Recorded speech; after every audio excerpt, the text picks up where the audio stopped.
A música tem o poder de expressar tristezas, alegrias, amores e história. Por meio das composições, podemos saber um pouco sobre como era a vida em determinada época e lugar. O nosso convidado de hoje é um profundo conhecedor da música caipira paulista. Mais do que isso, ele também constrói os instrumentos históricos usando materiais descartados nas ruas de São Paulo. O nosso Opinião Livre de hoje conversa com o artesão Valmir Rosa. Muito prazer, Valmir, em receber você aqui, viu? Tudo bom? Imagina, o prazer é meu. O que te motivou a estudar a história da música caipira paulista? Então, para falar a verdade, eu não sou pesquisador acadêmico, né? Eu faço parte mesmo desde da infância, por família, assim e tal. Sempre tive ligado isso na família, viola, essas coisas da folia e tal. Então, desde a adolescência eu venho mais ou menos, eu conheço um pouco desse universo e tal. Não é uma coisa que a gente escolhe estudar, é uma coisa que vem com a gente. Vai acontecendo. Vai acontecendo. Chama. E quando você vê, você já está no meio, né? E é o tipo de música que eu optei a tocar e faz parte da minha vida, né? Desde a adolescência eu trabalho com isso e é a minha tradição do meu lugar, da minha família, da região que eu vivo, né? Dos antepassados, né? Que eu tenho. Conta então, história, uma música que tem mais, né? Aquela coisa bem de tradição familiar, né? É uma música, para falar a verdade. Gênero musical, Para falar a verdade, a música caipira, quando a gente fala música caipira, a gente está falando música tradicional paulista, que depois também se arraigou em algumas outras regiões e tal, né? Eu vou explicar mais ou menos. A música caipira é música sertaneja? Não. Qual que é a diferença? O termo sertanejo, para falar a verdade, eu não conheço muito bem de onde veio esse termo, mas eu acho que foi uma coisa meio do rádio. As pessoas que na época tinham, eu acho que vergonha de dizer que gostavam de música caipira, começaram a falar sertanejo para... Mas é a mesma. Porque na verdade o sertanejo é só no Nordeste, né? Porque não tem sertão aqui, né? Sertão é no Nordeste. A gente tem que saber também a diferença que existe entre os Brasis, entre o gaúcho, o paulista, o mineiro, o nordestino, porque muita gente pensa que o caipira é só o cara que mora no mato. Não é. O gaúcho não é caipira, o gaúcho é da cultura gaúcha. O caipira o termo caipira vem da palavra capira, do tupi, que designava o homem que cortava o mato ou queimava o mato para plantar. Né? Que eram os nossos os homens que colonizaram o estado na época da colonização, né? Então, para te falar assim, para dar uma geral mesmo bem rápida, é assim, o Brasil era colonizado pelo litoral. A gente só foi começar a ocupar o interior do Brasil mesmo a partir do rio Tietê. Quando encontraram o rio Tietê é um rio que corre ao contrário, ele não corre para o mar. Ele sai de perto do mar de Salesópolis, ele vai para o interior do país. Então, quando encontraram o rio Tietê... Nossa, aquela coisa que a gente sabe falar, todo rio corre para o mar? Não, o Tietê não. E alguns outros também não. Então, o rio antigamente era uma estrada, eles encontraram uma estrada para entrar no Brasil. Pelo Tietê? Então, pelo Tietê, e começaram a entrar pelo Tietê. E trouxeram as comidas deles, as suas danças, suas músicas, seus santos, as rezas, né? Porque os portugueses, na verdade, os espanhóis que colonizaram nossos vizinhos, os espanhóis sempre acharam prata, ouro, né? Desde o México para cá, eles vêm achando ouro, os portugueses não. Os portugueses estavam procurando. E eles começaram a entrar para dentro do Brasil assim. Procurando prata e procurando ouro e não encontraram. Encontraram mais para frente, né? Depois de muitos anos, encontraram em Minas, né? E a música caipira vem dessa época, quer dizer, ela começou a se formar... A cultura caipira começa a se formar nesse negócio aí, na mistura do homem que veio da Europa com o índio que já morava aqui, num primeiro momento. O europeu e o índio. Eles começaram a se interagir, o europeu praticamente dominava os índios, né? E os índios aprendiam a música deles, aprendiam a comida, a reza, e os portugueses também aprendiam os costumes dos índios. Então a cultura caipira, essa é a primeira semente da cultura caipira, é o indígena e o europeu, essa é a primeira convivência deles. É a origem da nossa tradição paulista. Então a gente tem que ter orgulho, né? Nem tem que mudar para sertanejo, São Paulo é uma cidade histórica, né? Mesmo. São Paulo é uma cidade histórica, né? Como qualquer outra. Essa tua junção, né, dessa paixão pela música caipira e os instrumentos, gente, vocês não têm ideia, aqui tem um monte de coisa, nem sei se vai dar para mostrar tudo. Essa cultura de você começar a construir os próprios instrumentos e adaptar junto com a sua música caipira. Como foi? Então, essa coisa de construir instrumentos vem muito dessa cultura também das pessoas ser autossuficientes. Entendeu? Porque antigamente não existia fábrica de instrumento, não existia... Só se fosse buscar lá na Europa, lá não sei aonde. Cada um construía seu instrumento, né? E para falar a verdade, o instrumento musical não tinha muito valor, não tinha valor nenhum, para falar a verdade. Naquela época da nossa colonização, o que tinha valor era arma, ferramenta para trabalhar, mula para carregar coisas e tal. Esse tipo de coisa mais prática tinha muito valor, mas o instrumento musical não tinha tanto valor.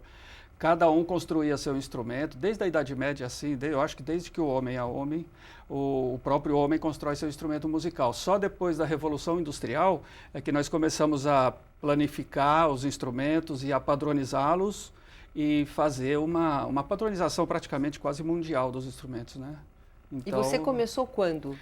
Eu comecei assim, comecei na adolescência. O que veio primeiro, a construção de instrumento ou música caipira? Qual foi a primeira paixão? Eu acho que veio a música primeiro, porque a música a gente aprende de muito criança, e na época que eu nasci em 60, e na época que eu era menino e adolescente, eu morava na Zona Leste e ia assistir muito futebol de várzea, né? Mas naquela época, era uma época em que adulto e criança, ou adulto e adolescente, não interagia. Era adulto com adulto, criança com criança. Conversa de adulto, conversa de criança, não tinha essa. Isso mesmo. E por isso as crianças ficavam, o pessoal ficava fazendo samba lá no campinho, e as crianças ficavam tocando latinha do lado lá, fazendo o seu... Então eu acho que desde essa época que eu tocava latinha e que eu fazia... ficava lá com o olho, já ficava com o ouvido lá no samba dos adultos. Essa é a semente, né? E a minha geração, a gente fazia vaquinha de chuchu, carro com lata de óleo. Então eu acho que essas coisinhas vêm desde a infância, da adolescência. Depois, no futuro, foi só... O que me chamou a atenção em relação à construção dos instrumentos é que você, até falando um pouco da tradição dessa época sua, são os instrumentos que são descartados, né? Instrumentos não, são peças que são descartadas, material que muitas vezes nem é reciclado, que você vai coletando e montando os instrumentos. Como é que você faz esse trabalho? É a matéria-prima, né? É mais ou menos como o índio fazia, ou como o índio faz também, que ele sai na floresta e coleta cabaça, coleta seu material para fazer seus instrumentos, suas maracas e tal. Nós somos assim também, eu sou assim, eu saio da onde eu moro, que eu moro numa capital que descarta muito material na rua. Aonde? Em muitos lugares, aqui em São Paulo. Você mora aqui? Eu moro aqui. Tá. Então, eu saio na rua, às vezes, eu estou andando na rua, eu acho Você fica impressionado uma gaveta, com o que descarta. Eu acho uma gaveta, uma coisa assim de embuia, umas coisas, até não precisa ser madeira nobre, mas madeira maciça, sabe? Eu vejo umas mesas, móveis de madeira maciça jogado fora. Então, eu pego esse tipo de material e faço. Mas você faz isso, quer dizer, você sai, faz parte do seu trabalho sair, ficar saio. xeretando lá, ver o que as pessoas jogam fora, recolhendo, isso serve. Você faz isso?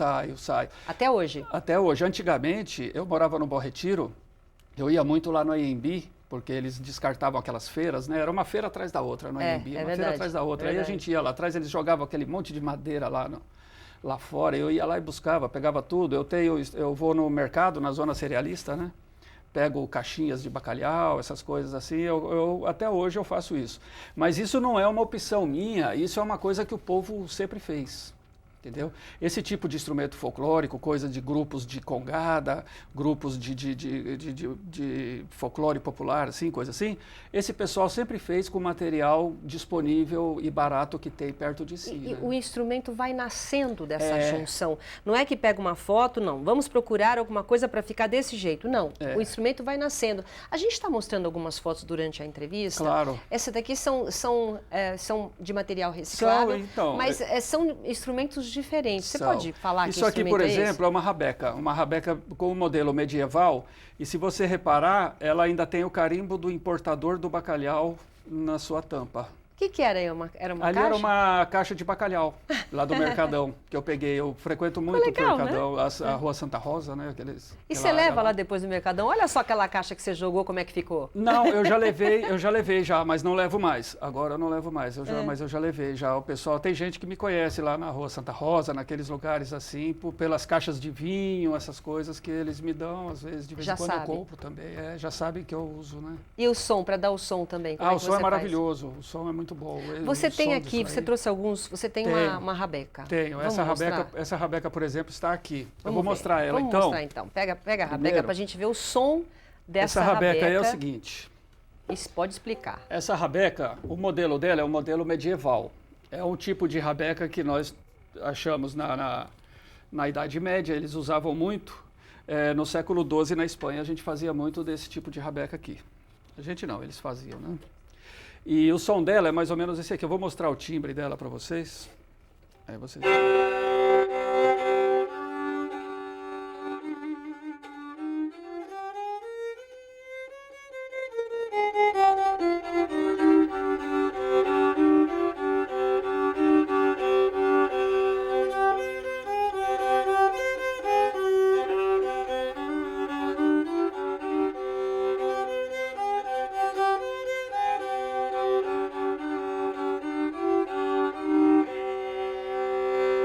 Nossa, só falta pegar, né? Ter aquele par e sair, porque você se transporta para uma época completamente o quê? Medieval? Isso. É o som mesmo. Medieval. Você se transporta para uma outra época. Isso mesmo, é uma época em que tinha uma música muito simples, praticamente estava começando a música... Era isso que tocava, nessas músicas que a gente vê, era mais ou menos rabeca. Isso, Inclusive os instrumentos de corda era rabeca. Você fez aqui, olha, deixa eu mostrar, rabecas e violas, Valmir Rosa e Bob Mendes. Isso. Você fez então com a rabeca, várias composições. Como foi montar esse... Bom, isso aí era mais ou menos para explicar a origem dos instrumentos tradicionais que nós temos aqui em São Paulo. Quando eu digo instrumento tradicional paulista, as pessoas podem achar estranho, porque rabeca tem no Nordeste, rabeca tem no Paraná, tem em outros lugares também. Mas aí eu estou contando como ela chegou aqui e como ela é usada aqui no meu lugar onde eu moro. Aí são instrumentos que eu fiz, tanto as rabecas quanto as violas, e os instrumentos de percussão foram todos feitos por mim. É o Bob Mendes? Isso. O Bob Mendes é um menino de Diadema, é um rabequeiro muito bom. Rabequeiro? É um rabequeiro, é um tocador de rabeca muito bom.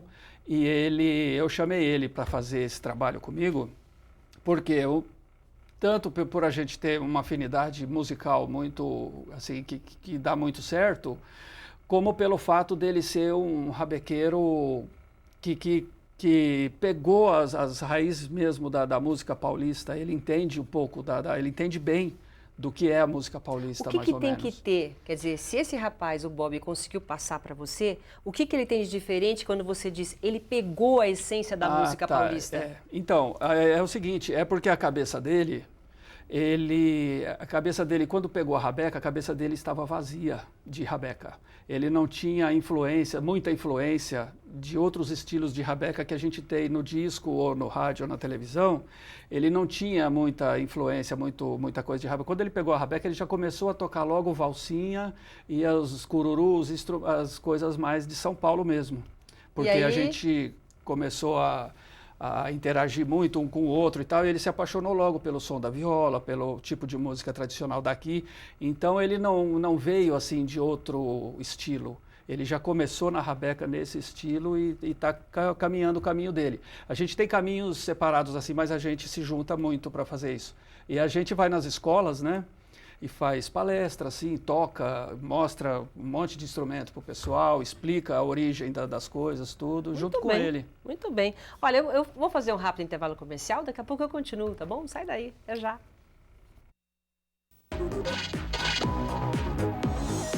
Estamos de volta, hoje tendo uma aula aqui com o artesão Valmir Rosa, que está contando justamente a história da música caipira paulista. Ô Valmir, é muito interessante essa tua construção de instrumentos, né? Eu fui pesquisar antes de fazer esse trabalho aqui com vocês, a entrevista, e a gente chama o que você faz de luthier, mas você não se considera um luthier, né? Que é um especialista em construção e reparo de instrumentos de corda. Vamos só explicar a diferença do que você faz e de um luthier. Isso. Então, como eu disse que a música, que os instrumentos vêm desde a época de Cristo se modificando e tudo, no fim da Idade Média, até a Idade Média, nós não morávamos em cidades aglomerados assim, não existiam países, existiam feudos e localidades assim, que o pessoal morava meio como se fosse guetos.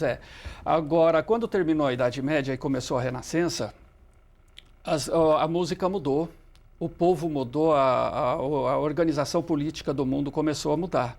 Então, a música começou a ir para as grandes cidades, para os salões, né? E começaram a se desenvolver novos instrumentos. A música começou a ter aquele negócio, o pessoal começou a querer escrever a música, porque tinha que fazer o método de música, tinha que ser ensinada, tinha que ser tocada. Profissionalizou a música, ela né? Começou a ser uma coisa meio de diversão. Porque antigamente ela só era uma coisa de religião ou de coisas assim. Então o instrumento mudou. E no mundo inteiro se padronizou no mundo inteiro uma maneira de fazer instrumentos, duas maneiras de fazer instrumentos, duas escolas de luthieria, que é a americana e a europeia. Então você faz um instrumento, você faz um violão em Porto Alegre, mais ou menos usando a mesma ciência que você faz um violão em Recife ou no Belém do Pará, é um padrão. Tá. O violino também. O violino, você tem uma maneira de fazer violino que ela é feita em vários países da mesma maneira. Forma. Assim foi padronizado os instrumentos musicais. O luthier é o que faz instrumento musical dessa maneira, usando a luthieria, a arte da luthieria, que é uma arte... Usando esse padrão. E é muito bom também, é maravilhoso, Tá. A gente precisa disso. Mas o que eu faço é construção popular, é uma coisa um pouco diferente. Não, é um pouco diferente, porque a construção popular, a gente pode perceber que ela leva em conta a origem do povo que colonizou o lugar que você mora, leva em conta o material disponível na sua localidade. Bárbaro isso, bárbaro. E leva em conta a sua cultura, né? Por exemplo, você pega uma viola feita em Santa Catarina por um pescador da beira da praia, pega uma viola feita aqui em Sorocaba pelo caipira, é completamente diferente uma da outra. Cada um tem a sua cultura. Cada um tem a sua... E aquilo que tem, o material que tem disponível, né? O material é diferente, o material daqui com o material de lá, e o povo que colonizou lá não é o mesmo povo que colonizou aqui. Então são duas educações, assim, duas coisas diferentes. A música também é diferente? A música tudo é diferente, a É isso que mostra comida, a raiz, cultura né? toda. Então, esse tipo de construção é isso. O cara que faz quena nos Andes, por exemplo, ele é um construtor popular. Ele constrói uma coisa que não se aprende na escola. E, assim, tem vários exemplos desse tipo de construção. Eu considero a minha construção como construção popular. Não considero como luthieria, porque o luthier tem que saber tudo sobre... As técnicas. Tem que saber todas as técnicas de se construir um instrumento da maneira convencional, como se deve construir um instrumento mesmo. Isso não quer dizer que um instrumento é inferior ao outro. É que eles são feitos para dois objetivos completamente diferentes. Essa viola que eu tenho, que eu uso... Vamos mostrar? Eu toco ela na Folia de Reis. Né? Eu toco ela na Folia de Reis, toco ela em vários lugares. E eu tenho uma viola de luthier, que é muito cara, é muito boa também. Mas para folia, por exemplo, ela já não já está no clima, vai, ela já está no clima. Vamos lá. Cada uma tem a sua... Essa aqui, ó... Você toca na Folia de Reis? Toco. Se você reparar, isso aqui é cravelinha de madeira. Nessa época, essa construção dessa viola é de uma época que não... É da época da viola antiga que veio para o Brasil. Ela veio assim, com essas cravelhas de madeira, não existia ainda parafuso nem metal, né? E o braço dela vem só até aqui, a gente chama de meia regra. Tá? Hoje em dia o braço veio até aqui. Grande. E o rastilho é móvel, não existia cavalete ainda, na época que ela veio para o Brasil. Depois isso aqui no futuro se juntou e virou um cavalete, mas depois de 300 anos, entendeu? Então isso aqui é o timbre da violinha caipira tradicional. E aqui essa entradinha aqui só isso aqui com são os dois corações, são por quê? Dois corações, É criação de Portugal. Não, porque isso é coisa de Portugal. Você sabe que português é todo sentimental, o português, assim, eles são muito andarilhos, viajam muito e o coração, eu acredito que seja o coração que vai e o coração que fica Muito bem. Porque eles são mesmo viajantes e tal. Então, isso vem de Portugal. O coraçãozinho, várias violas portuguesas têm. A micaelense da ilha de São Miguel dos Açores tem esse coraçãozinho como padrão. Quando você vê esse coraçãozinho. E algumas, já sei que é português. E algumas do continente também tem isso. Muito bem. Tá? Vamos Agora ouvir, o timbre dela é esse aqui, ó.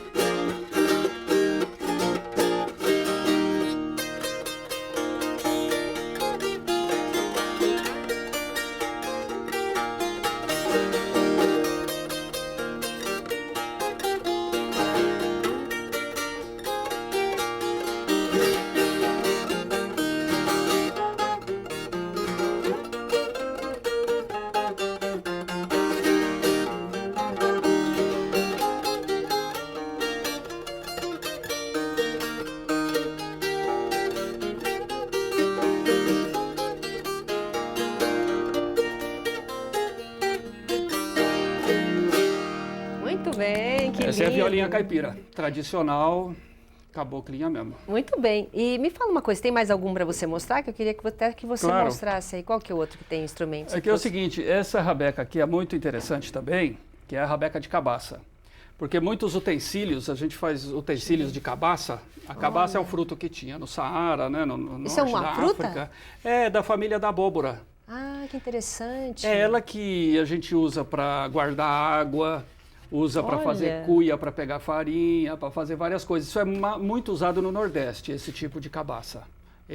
Os índios usavam muito e tudo no Brasil inteiro, mas ele é muito conhecido, você vê ele muito na cultura do Nordeste, que se usa até hoje, né, bastante. Muito legal. Então isso é uma rabeca de cabaça. A rabeca, para falar a verdade, ela é feita de vários materiais. Ela é feita do material que a gente tiver disponível à mão. Ela pode ser feita de bambu, pode ser feita de cabaça, de madeira. Mas o que classifica ser rabeca? O que classifica ser rabeca? Classifica ser um instrumento feito pelo povo popular e ser um instrumento feito à mão e que não tem barra harmônica. Ele tem alma, nós temos uma pecinha aqui que se chama alma, que é uma madeirinha que vem daqui até aqui e distribui a vibração, mas não tem barra harmônica. Barra harmônica é? Barra harmônica é uma barra que o violino tem aqui, assim. Então a corda fica solta, não é isso? Fica mais solta. Fica solta. Agora o som é sempre o mesmo? O som não, ele muda um pouco conforme o material que é feito, mas é sempre um som arranhado. Enquanto o violino procura o som puro, perfeito e doce, a rabeca procura o som mais arranhado e fanho. Tá? Que legal. Porque é o som mais selvagem, é uma coisa mais selvagem. E essa com esse material aí que é meio abóbora, né? Esse aqui é de cabaça. Que máximo. O som dela é isso aqui, ó.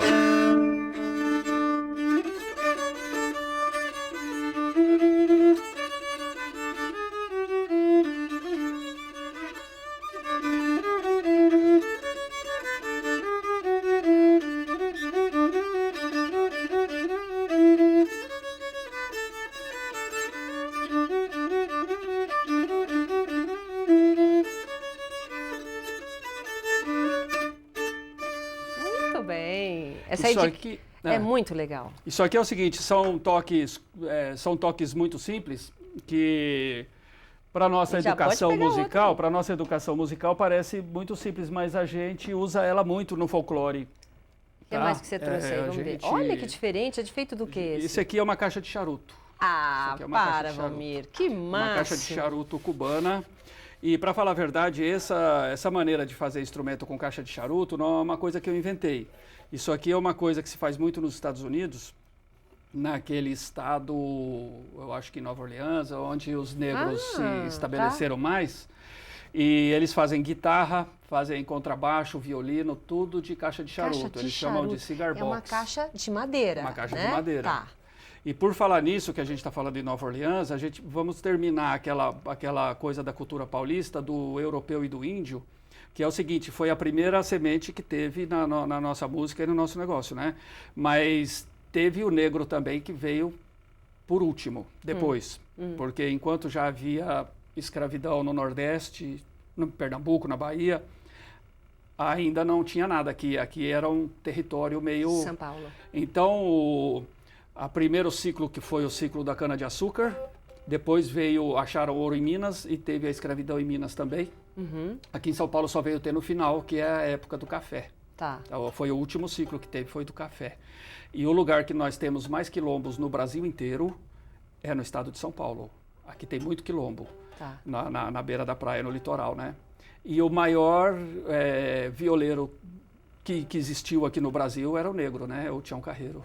Opa! Então, assim, porque falou do negro de Nova Orleans que faz as coisas, então a gente fala assim, porque quando você fala do europeu e do índio, né? O negro veio depois, então às vezes você fala do europeu e do índio e esquece, aí não pode, né? É verdade, tem que ressaltar aqui. Muito bem, vamos ver com um som de caixa de charuto. Isso aqui é uma caixinha de charuto.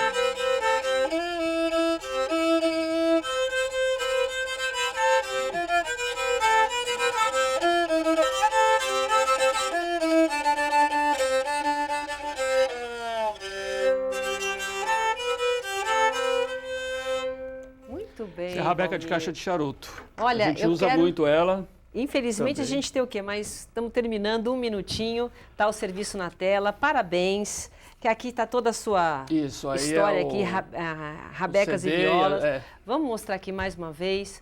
Valmir, qual foi, só para terminar, qual foi o material mais inusitado que você usou para fazer instrumento? Foi o cabelo da minha esposa. Que pena que não dá pra gente saber. Eu fiz um arco porque eu tenho uma relação de arcos aqui, de várias coisas que eu levo, faço palestra nas escolas e tal. Eu mostro arco de rabo de cavalo, de sisal, de corda, de espada de São Jorge, de vários tipos de cipó.